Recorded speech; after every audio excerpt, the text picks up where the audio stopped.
Submissão não é o mesmo que passividade. Com vocês, Nancy DeMoss Wogemuth. Se uma mulher entende que submissão significa que ela nunca abre a boca em sua casa, os problemas resultantes desse casamento não são resultados da submissão. O problema nesse casamento é resultado do plano de Deus não ser vivido da maneira de Deus. Isso é uma distorção do plano de Deus. Este é o Aviva Nossos Corações com Nancy DeMoss Wogemuth. No último episódio, ouvimos falar da importância de entender a diferença entre homens e mulheres.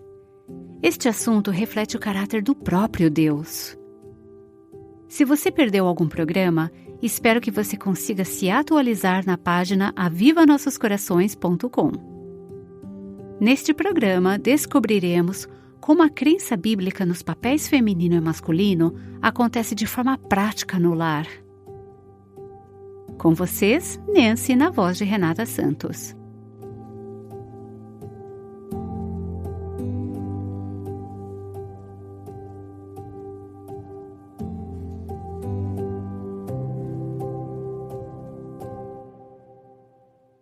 Me disseram que no zoológico de San Diego há uma cobra de 2 cabeças. Isso parece horrível. Eu não a vi com os meus próprios olhos, mas soube que há uma placa ao lado da cobra que diz: a cobra de 2 cabeças compete consigo mesma pela coleta de alimento e por outras funções necessárias à vida. No fim das contas, ela destrói a si mesma. Ela não sobrevive por muito tempo. Seria isso um retrato do que realmente tem acontecido em muitos lares e até mesmo na cultura evangélica hoje em dia? 2, 3, 4 cabeças competindo entre si, lutando e finalmente destruindo umas às outras. E claro, quando há essa competição, Satanás fica satisfeito. É exatamente isso que ele quer em seu casamento, em sua casa, em seus relacionamentos. Ele quer trazer distúrbio, desorientação e disfunção. Ele quer que vocês vivam em pé de guerra, em vez de se complementarem e se beneficiarem dos pontos fortes uns dos outros, um fortalecendo o outro em áreas de fraqueza. Temos observado o propósito de Deus ao criar homens e mulheres, macho e fêmea. Ele os criou à sua própria imagem. Já falamos sobre o fato de as Escrituras ensinarem igualdade entre homens e mulheres, mas ela também ensina que existem diferenças entre homens e mulheres e que dentro dessas diferenças deve haver unidade. Nós devemos complementar um ao outro. Mas então há uma pergunta: como isso funciona na prática? Como é essa perspectiva complementar dos papéis e funções masculinas e femininas que temos falado? Como seria isso em casa? Como seria isso na igreja? Como seria isso em outras esferas de relacionamentos? É sobre isso que queremos falar nas próximas sessões.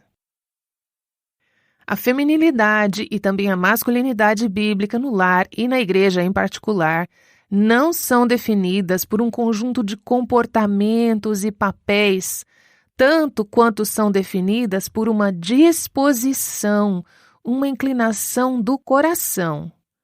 É uma maneira de pensar, é uma maneira de enxergar a si mesmo, é uma maneira de enxergar a Deus, é uma maneira de ver os membros do sexo oposto. É uma inclinação antes de ser um conjunto de comportamentos. Essa inclinação, essa disposição é expressa em milhares de maneiras diferentes nas circunstâncias e situações da vida cotidiana. Quero me concentrar hoje em como essa disposição, essa inclinação é expressa no casamento. O que Deus projetou em termos das diferenças, das distinções entre homens e mulheres no casamento? Preste bem atenção, você que é solteira, continue me ouvindo. Isso é muito importante para você também. Mesmo você não sendo casada, você precisa saber o que a palavra de Deus ensina sobre o casamento. Primeiro de tudo, a maioria de vocês solteiras algum dia se casará. E segundo, todas vocês têm amigos casados e familiares que precisam entender como Deus vê o casamento. Então, isso é algo que todas nós precisamos entender, casadas ou solteiras. Na Bíblia, em 1 Coríntios 11, versículo 3, o apóstolo Paulo diz: Quero, porém, que entendam que o cabeça de todo homem é Cristo, o cabeça da mulher é o homem e o cabeça de Cristo é Deus. Sem entrar em muitos detalhes, acho que está bem claro nas Escrituras que há uma ordem. A ordem dentro da Trindade e a ordem em nossos lares, conforme Deus planejou que fosse. As Escrituras dizem que o cabeça de Cristo é Deus.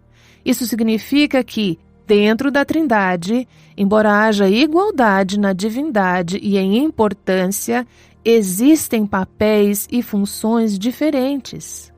O Pai tem autoridade sobre o Filho, e nas Escrituras você vê que o Filho se submete de bom grado à autoridade de seu Pai. Você nunca vê o Filho dando ordem ou liderando o Pai na Trindade. Você pode perguntar, isso significa que o Filho, Jesus, é inferior ao Pai porque o Filho está sob a autoridade do Pai? Não, apenas significa que eles têm papéis diferentes. E assim é no casamento projetado por Deus. Deve haver uma ordem. O cabeça do homem é Cristo. Isso significa que o marido não é o cabeça do lar. Cristo é o cabeça do lar. O marido é responsável por prestar contas a Cristo, que é sua autoridade direta. O cabeça da esposa é o seu marido. É importante que ele receba a orientação do Senhor para que ele saiba como fornecer a liderança que sua família precisa. O cabeça de Cristo é Deus. Portanto, há uma ordem aqui. E quando seguimos essa ordem, quando funcionamos da forma pela qual fomos projetados, há paz, há harmonia e há bênção. Lemos esse conceito na passagem clássica sobre ordem no lar e você vê como ela se conecta à ordem na igreja, bem como em Efésios 5 e em vários versículos. Você está familiarizada com eles. Mulheres, sujeite-se cada uma a seu marido, como ao Senhor, pois o marido é o cabeça da mulher, como também Cristo é o cabeça da igreja, que é o seu corpo, do qual ele é o Salvador. Logo de cara você vê que essa liderança não é ditatorial, abusiva ou autocrática. Cristo demonstra sua liderança para com a igreja, dando sua vida por ela. Ele é o Salvador da igreja. Assim como a igreja se submete a Cristo, também as esposas devem se submeter em tudo a seus maridos. Os versículos 25 a 28 dizem: Maridos, ame cada um a sua mulher, assim como Cristo amou a igreja e entregou-se por ela, para santificá-la, tendo-a purificado pelo lavar da água mediante a palavra, e para apresentá-la a si mesmo como igreja gloriosa, sem mancha nem ruga ou coisa semelhante, mas santa e inculpável. Da mesma forma, os maridos devem amar cada um a sua mulher como a seu próprio corpo. Quem ama a sua mulher, ama a si mesmo. Veja, essa não é uma série sobre submissão. Mas você não vê nessa passagem uma bela imagem de funções complementares e relacionamento como Deus planejou que fosse? Devo dizer que estamos muito aquém do que Deus planejou, e é por isso que temos problemas no casamento. É por isso que temos conflitos. É por isso que há tantos divórcios, porque não cumprimos essas funções complementares. Mas quando as coisas são feitas como Deus planejou, evitamos os extremos ou as armadilhas que elas trazem consigo, agressividade de um lado e passividade do outro lado. E em meio a isso, temos esse belo relacionamento complementar. Deixe-me mostrar o que eu quero dizer com isso. Por exemplo, o marido tem a responsabilidade de prover para a esposa uma liderança amorosa, humilde e atenciosa, liderança, direção e autoridade. Ele não deve ser duro, abusivo ou dominador. E, por outro lado, ele não deve ser passivo ou preguiçoso. Ele deve estar ativamente envolvido em fornecer uma liderança amorosa, humilde e atenciosa para sua esposa e família. E então temos a esposa. Ela é chamada a uma submissão ativa, inteligente e alegre à liderança de seu marido. Isso evita os extremos dos dois lados. De um lado, pecados relacionados à agressividade, quando a esposa domina ou menospreza seu marido ou usurpa a sua autoridade. Esses seriam pecados de agressividade que as esposas podem cometer. Por outro lado, aos pecados de passividade. Quais seriam esses? Ela não é um robô passivo que nunca se manifesta, nunca participa do processo de tomada de decisão, nunca confronta o marido se ele estiver errado. Sim, querido, o que você disser, querido. Não é disso que estamos falando aqui. Estamos falando de uma submissão ativa, inteligente e alegre ao marido como se fosse ao Senhor. Precisamos evitar esses extremos de agressividade ou passividade. É para isso que a visão complementar, que entendo ser a visão bíblica, nos chama. Essa visão a respeito da submissão da esposa não significa que o marido comanda todos os detalhes de sua vida. Em seu livro O Cristianismo Oprime as Mulheres, Rebecca Jones diz: não podemos considerar a passividade relutante como obediência radical e positiva. Se uma esposa ficar calada, isso não significa que ela tem uma posição de neutralidade. Quando a esposa trabalha ativamente para conhecer e honrar os desejos do coração de seu marido, aí podemos considerar a sua obediência à ordem de Cristo como submissão. Ela se submete à alegria dele, às alegrias do coração dele, aos seus instintos e paixões e incentiva os filhos a fazerem o mesmo. Submeter-se ao esposo é muito mais do que evitar a tentação de menosprezá-lo. Envolve colocá-lo para cima, honrá-lo ativamente em seu coração e diante dos outros e encorajá-lo verbalmente. Você pode aplicar o mesmo conceito em diferentes papéis, não apenas no casamento, mas também de forma mais ampla na família, na qual vemos que a responsabilidade principal de liderar, prover e proteger é do marido. Ao examinarmos toda a Bíblia e compilarmos todos os versículos relacionados com o papel do marido, o papel do homem, você verá que eles se enquadram nessas categorias: liderar, prover e proteger a sua família. Então você verá que a esposa é a principal responsável por auxiliar o marido, gerenciando a casa e cuidando dos filhos. Isso não significa que os dois não participem de ambos aspectos. Com frequência, ambos ajudarão um ao outro em suas áreas de responsabilidade principal. Esses versículos simplesmente apontam quem é o responsável principal e quem irá prestar contas diante de Deus em cada uma delas. Essa visão complementar da masculinidade e da feminilidade dentro de casa não especifica quem realiza cada uma das atividades. Quem leva o lixo para fora, quem lava a louça, quem faz a contabilidade. Ela somente mostra que o marido é responsável pela condução geral do lar e a mulher é responsável por auxiliá-lo nessa condução. Eu não poderia deixar de dizer que há potencial para abusos. Estamos todas cientes de situações em que houve abusos, nas quais os homens são autocráticos ou abusivos de um lado ou passivos do outro.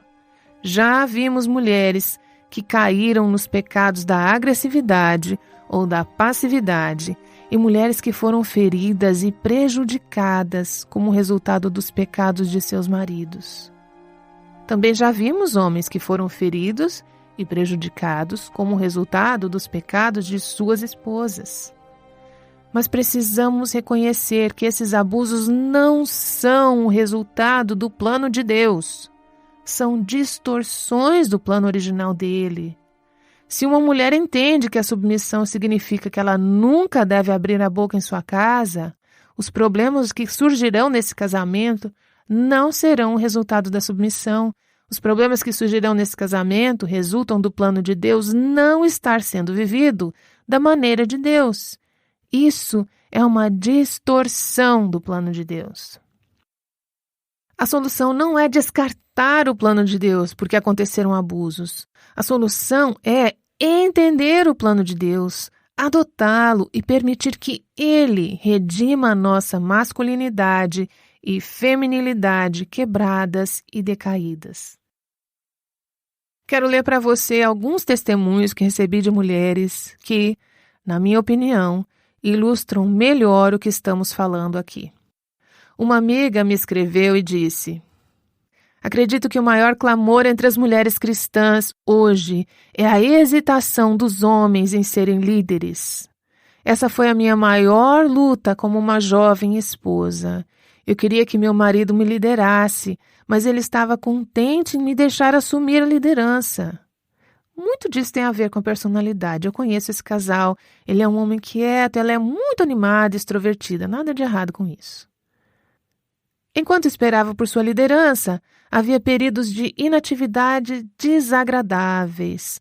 No entanto, ao me comprometer a esperar no Senhor, esperando pelo meu esposo, pude vê-lo começar a me guiar de maneiras surpreendentes e poderosas. Eu aprendi que um líder é realmente definido como sendo uma pessoa que tem alguém que o segue. Eu precisava apenas seguir o Dave em qualquer situação. Agora, o em qualquer situação não significa que você deve segui-lo mesmo quando ele pecar, mas significa que você o segue, mesmo que não seja exatamente da maneira que você lideraria. Porque Deus não chamou você para liderar. Deus chamou o seu marido para liderar. Posso dizer honestamente que poucas coisas me trazem tanta alegria e paz quanto observar como o Senhor fez de Dave um líder tão sábio e maravilhoso.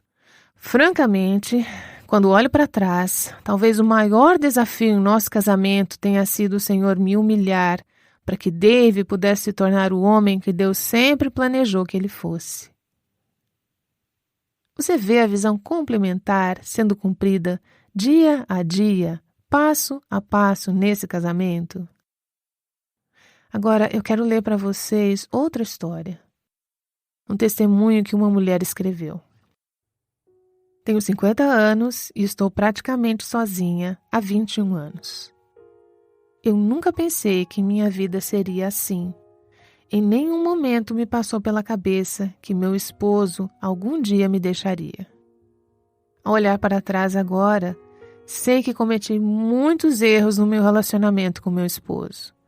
Não posso responder pelas falhas dele, não importa agora quem foi o maior culpado.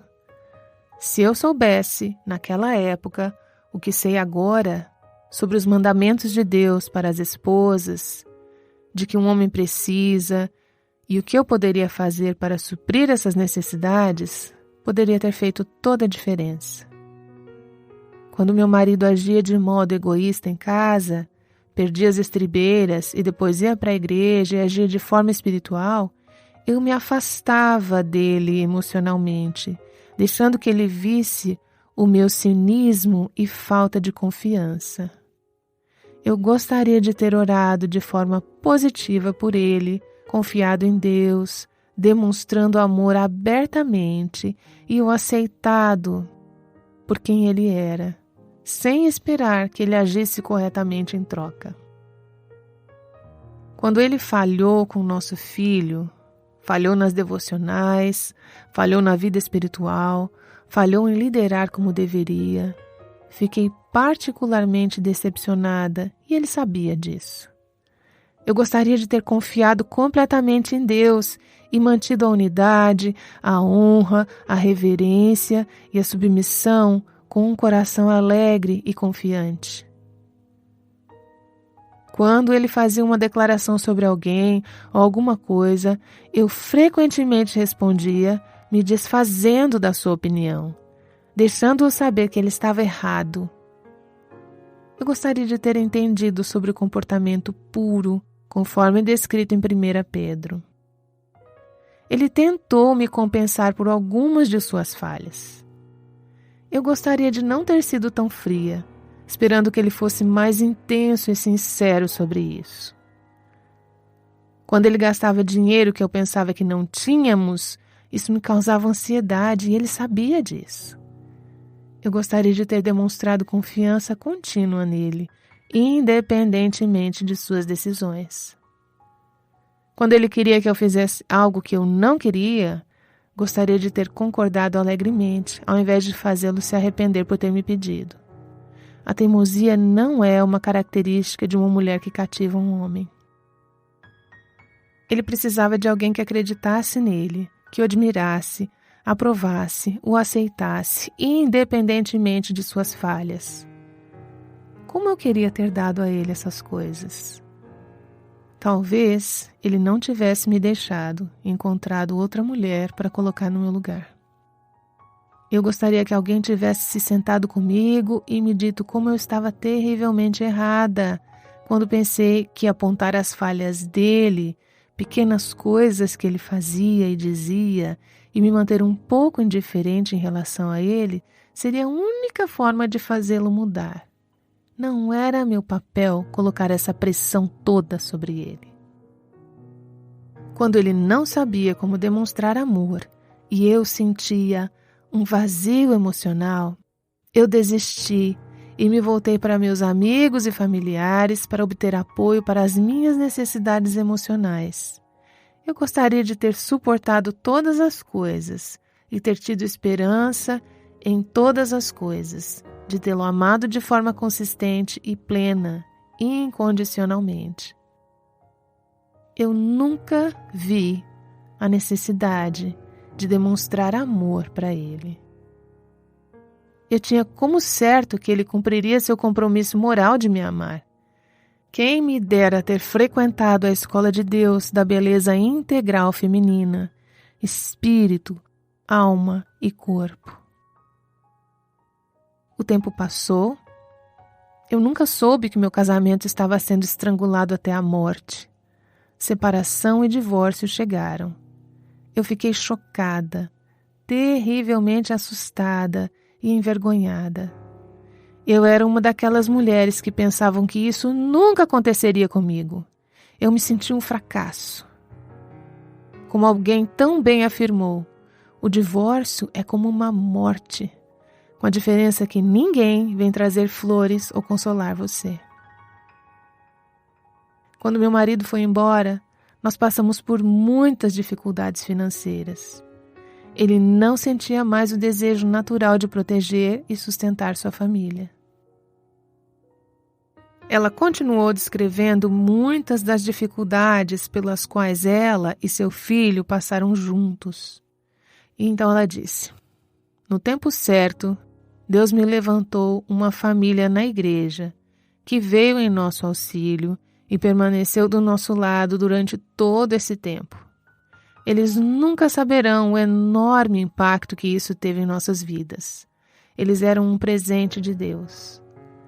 Mas a solidão em casa, os sentimentos de rejeição e abandono, a dificuldade financeira ainda estavam lá, todos os dias. Então ela cita Isaías 48:18. Se tão somente você tivesse prestado atenção às minhas ordens, sua paz seria como um rio, sua retidão como as ondas do mar. Quero dizer que temos um grande Deus redentor, e Deus redimiu e restaurou a vida dessa mulher, mas ainda há arrependimentos. Por que não escolher agora o caminho da humildade, da longanimidade, do amor altruísta genuíno, da perseverança e da fé? para algumas de vocês, ainda não é tarde demais. Algumas de vocês ainda nem se casaram. Ao olhar para o futuro e pensar sobre o casamento em que Deus a colocou, talvez o casamento difícil em que você está agora, essa mulher gostaria que esse testemunho fosse um desafio para você ao dizer: não trilhe o mesmo caminho que eu trilhei. Existe um caminho melhor, existe o caminho de Deus, o homem e a mulher se complementando. Daí você diz: bem, meu marido não está disposto a isso, ele não fará isso.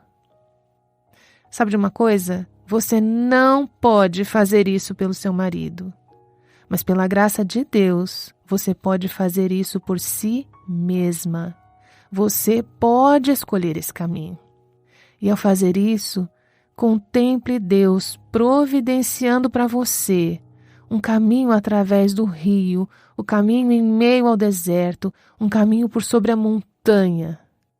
Eu não estou dizendo que, se você cumprir essa visão e fizer a sua parte, seu marido automaticamente ou necessariamente se tornará um gigante espiritual. Pode ser que sim e pode ser que não. Mas você estará bem com Deus. Você terá aquela paz como um rio que ela citou do texto de Isaías 48. Vamos orar. Quantas vezes nesse relato essa mulher disse: quem me dera, como eu queria, eu gostaria que, quem me dera eu soubesse, eu queria ter feito algo diferente. Minha oração por você é que você não tenha que olhar para trás em sua vida e dizer: eu gostaria de ter feito isso de maneira diferente. Mas que você seja capaz de olhar para trás e dizer com alegria: pela graça de Deus, eu abracei a visão dele para a minha vida como mulher. Pela graça de Deus, eu a cumpri. E minha paz é como um rio. Senhor, eu oro para que o Senhor encoraje os corações que estão sofrendo, que as pessoas que estão vivendo com mágoas e que acabaram de ouvir essa história e estão dizendo: essa é a minha história. Eu oro para que o Senhor as lembre de que és o Deus Redentor e que és capaz de nos tornar novos, de nos completar. E, Senhor, eu oro por aquelas que ainda não estão vivendo essa fase de arrependimentos. Oro para que, ao ouvirem essas palavras de advertência, possam escolher o teu caminho. Eu oro em nome de Jesus. Amém.